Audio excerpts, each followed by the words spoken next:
Praise the lord. Christmas ભાઈએ તથા બહેનો, દિવ્ય દયાના દિવ્ય સંદેશમાં તમારું સ્વાગત છે. નવેમ્બર 14મી તારીખ. આ સંદેશ સાંભળનાર તમારા સૌ માટે અને તમારા પરિવારજનો વિશે પ્રાર્થના કરું છું કે પ્રભુ ઈસુ ખ્રિસ્ત તમારા પરિવાર ઉપર એમનો પ્રેમ વરસાવે, એમની શાંતિ વરસાવે, તમારા જીવન પર હંમેશા તમને આનંદ વરસાવે. શાસ્ત્ર પાઠ સાંભળીએ. લોકનો ગ્રંથ 17મો અધ્યાય 20થી 25મી કલમ સુધી. ઈશ્વરનું રાજ્ય ક્યારે આવવાનું છે એવું ફરોશીઓ પૂછતા ઈસુએ જવાબ આપ્યો, ઈશ્વરનું રાજ્ય નજરે જોઈ શકાય એ રીતે આવતું નથી. લોકો એમ નહીં કહી શકે કે જુઓ આ રહ્યું અથવા જુઓ પેલું રહ્યું.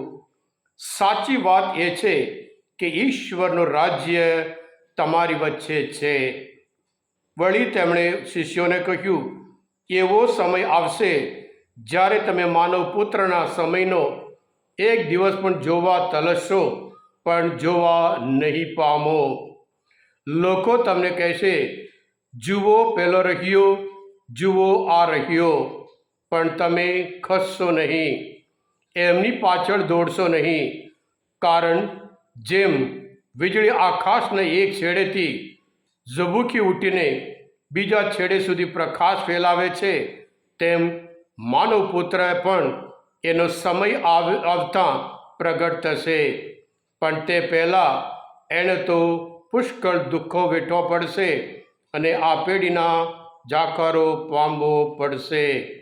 આ પ્રભુની વાણી છે, તે આપણો આધાર છે. ખ્રિસ્તમાં ભાઈ હતા બહેનો, યહૂદી લોકો ખરેખર ઈશ્વરના રાજ્યની અપેક્ષા રાખતા હતા, રાહ જોતા હતા. એ લોકો એવી રીતે સમજતા હતા, ઈશ્વરનું રાજ્ય આવે, આ રોમ સરકાર, આ રોમ સામ્રાટને ફેંકી દઈને યહૂદી લોકો શાસન કરશે. એટલે આજના શુભ સંદેશમાં એક ફરોશી આવીને પૂછે છે, ઈશ્વરનું રાજ્ય ક્યારે આવશે? અને પ્રભુ ઈસુ પણ જવાબ આપે છે કે ઈશ્વરનું રાજ્ય જોઈ શકાય એવી રીતે નથી. એને કંઈ જગ્યા ના હોય આપણે બતાવી શકીએ આ રહ્યા ઈશ્વરનું રાજ્ય. અને ખરેખર પ્રભુ ઈસુ કહે છે, ઈશ્વરનું રાજ્ય આવી ચૂક્યું છે, તમારી વચ્ચે છે. ખ્રિસ્તમાં ભાઈ હતા બહેનો, પ્રભુ ઈસુ આ પૃથ્વી પર આવ્યા ત્યારથી ઈશ્વરનું રાજ્ય આવી ગયો છે. અને પછી એનો અંત એવી રીતે આવશે. પ્રભુ ઈસુ પોતે કહે છે, જેવી રીતે માનવ પુત્ર આવશે ત્યારે પૃથ્વીના એક છેડાથી બીજા છેડા સુધી જેવી રીતે વીજળી એક તીવ્ર જાય છે, એવી રીતે પ્રભુ ઈસુ મહાસામર્થ્ય મહિમા સાથે વાદળમાં આરૂઢ થઈને દેવદૂતો સાથે આવશે. ખ્રિસ્તમાં ભાઈ હતા બહેનો, આ ઈશ્વરનું રાજ્ય સમજાવવા માટે પ્રભુ ઈસુ અલગ અલગ દૃષ્ટાંત દ્વારા, રાયના દાણા જેવું છે કે ખમીર જેવું છે, દાટેલા જમીનમાં દાટેલા ભંડાર જેવું છે, એમ કરીને અલગ અલગ દૃષ્ટાંત દ્વારા માતીના ગ્રંથમાં 13મો અધ્યાયમાં અલગ અલગ દૃષ્ટાંત દ્વારા ઈશ્વરનું રાજ્ય શું છે એ સાની ઉપમા આપો એમ કરીને લોકોને સમજાવે છે. યોહાન એમના ગ્રંથમાં 18મો અધ્યાયમાં 36મી કલમમાં પ્રભુ ઈસુ પોતે કહે છે, મારું રાજ્ય આ દુનિયાનું નથી. ખ્રિસ્તમાં ભાઈ હતા બહેનો, પ્રભુ ઈસુ સત્ય છે. પ્રભુ ઈસુ સત્ય પૃથ્વી પર આવ્યા. જે પ્રભુ ઈસુની ઈચ્છા પ્રમાણે જીવે, કે પ્રભુ ઈસુ જે આજ્ઞા આપી છે એ પ્રમાણે જીવે, તેઓ બધા ઈશ્વરના રાજ્યમાં છે. હા કૃષ્ણ ભાઈ હતા બહેનો, આપણા જીવનમાં આપણે પ્રભુ ઈસુને આવવા દઈએ, આપણા જીવનમાં પ્રભુ ઈસુને શાસન કરવા દઈએ, અને પછી આપણે પોતે આપણે લાગે આપણે ઈશ્વરના રાજ્યમાં છીએ. સંત ફ્રાન્સિસ ઝેવિયર હોય, લોયલા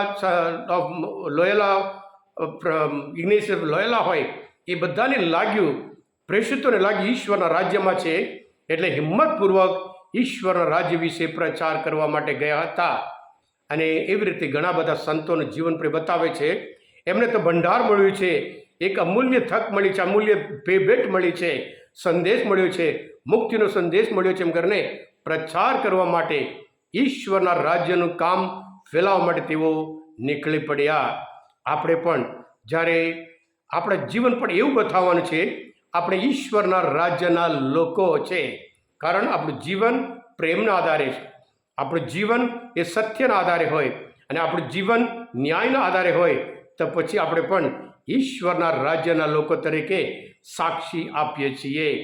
હા કૃષ્ણવાલા ભાઈ હતા બહેનો, ઈશ્વરનું રાજ્ય તો છેલ્લે આવવાનું છે. ત્યાં સુધી પ્રભુએ જે મૂલ્ય આપ્યું હોય, જે સંદેશ આપ્યો હોય, આપણે પ્રભુ આ ગૌરવ કર્યું છે, પ્રભુ આપણને પ્રભુ વિશ્વાસ મૂક્યો છે કે તમે મારા સાક્ષી છો. આપણે પણ હંમેશા સાક્ષીમય જીવન જીવીએ અને ઈશ્વરના રાજ્યનો સંદેશ આપણા જીવન દ્વારા ચોક્કસ ફેલાવીએ. કૃષ્ણવાલા ભાઈ હતા બહેનો, આજના મનન ચિંતન શાસ્ત્ર પાઠ સમજવા માટે, પ્રભુ ઈશ્વરને ઓળખવા માટે મદદરૂપ થયા હોય તમે પોતે દિવ્ય ધ્યાન દિવ્ય સંદેશ સબસ્ક્રાઈબ કરજો અને બીજા માટે પણ ફોરવર્ડ કરજો. કારણ તમે બધા આશીર્વાદિત છો, અભિષિક્ત છો. પ્રભુ ઈસુ, હું તમારામાં વિશ્વાસ રાખું છું. બોલો દિવ્ય ધ્યાનો જય.